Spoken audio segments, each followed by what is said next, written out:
सदरपुर का लीजेंड की कहानी। गाजियाबाद के सदरपुर गांव में एक नाम हर किसी की जुबान पर था, इमरान मलिक।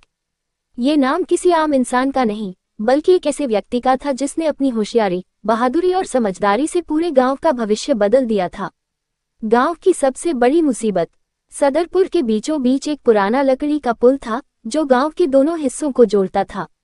बरसों पहले ये पुल मजबूत था, लेकिन अब इसकी हालत खस्ता थी। बरसात में लकड़ियां सड़ चुकी थीं और हर बार कोई इस पर से गुजरता तो डर लगा रहता कि कहीं ये टूट न जाए। गांव वालों ने कई बार सरकारी अधिकारियों से गुजारिश की कि पुल को सही किया जाए, लेकिन कोई सुनने को तैयार नहीं था। ग्राम प्रधान ने भी कई बार चिट्ठियां भेजी, लेकिन अधिकारी सिर्फ वादे करके चले जाते। फिर एक दिन वह हुआ जिससे सभी डर रहे थे। बारिश के बाद गांव के किसान रफीक चाचा का बेटा अयान स्कूल जाते वक्त उस पुराने पुल से गिर गया।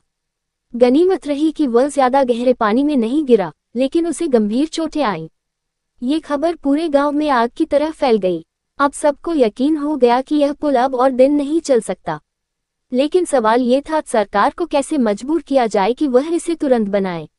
इमरान मलिक सिर्फ हिम्मती ही नहीं, बल्कि दिमाग से भी तेज था। वह जानता था कि सरकार पर सीधा दबाव बनाना आसान नहीं होगा।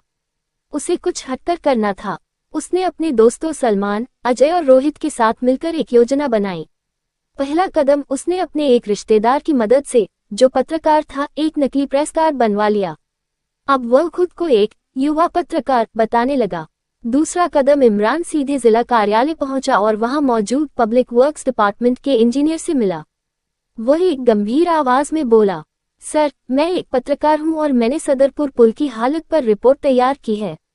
अगर आज रात तक इसके मरम्मत के आदेश नहीं आए तो कल सुबह ही खबर दिल्ली के बड़े अखबारों में छपेगी।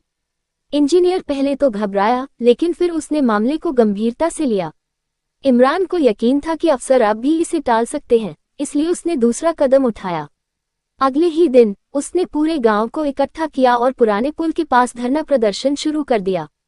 गांव के बच्चे, बुजुर्ग और महिलाएं सभी आ गए। गांव की महिलाएं बोलीं, अगर सरकार यह पुल नहीं बनाएगी तो हम इसे खुद बनाएंगे। गांव के बुजुर्ग बोले, अगर यह पुल गिरा तो जिम्मेदारी सरकार की होगी। ये खबर सोशल मीडिया पर भी फैल गई। कई पत्रकारों ने इस खबर को कवर किया और अब सरकार के पास इसे अनदेखा करने का कोई चारा नहीं बचा। इमरान की योजना सफल रही। 3 दिन के अंदर पुल के निर्माण का आदेश आ गया और अगले हफ्ते काम शुरू हो गया। जब नया और मजबूत पुल बनकर तैयार हुआ तो गांव वालों ने इमरान मलिक को असली हीरो कहा। अब वह सिर्फ गांव का आम आदमी नहीं था, बल्कि एक ऐसा इंसान बन चुका था जिसने अपनी चालाकी, बहादुरी और समझदारी से पूरे गांव का भविष्य बदल दिया था। सिख इमरान की यह जीत दिखाती है कि अगर हिम्मत और अक्ल हो तो बड़े से बड़ा बदलाव लाया जा सकता है। उसने सिर्फ सरकार को नहीं, बल्कि पूरे गांव को ये सिखाया कि अपने हक के लिए आवाज उठाना जरूरी है। अगर ये कहानी अच्छी लगी है तो लाइक करो, शेयर एंड सब्सक्राइब करो माय यूट्यूब चैनल को। टॉप रियल कार्टून TRC को बेल को बजाना ना भूले। बेल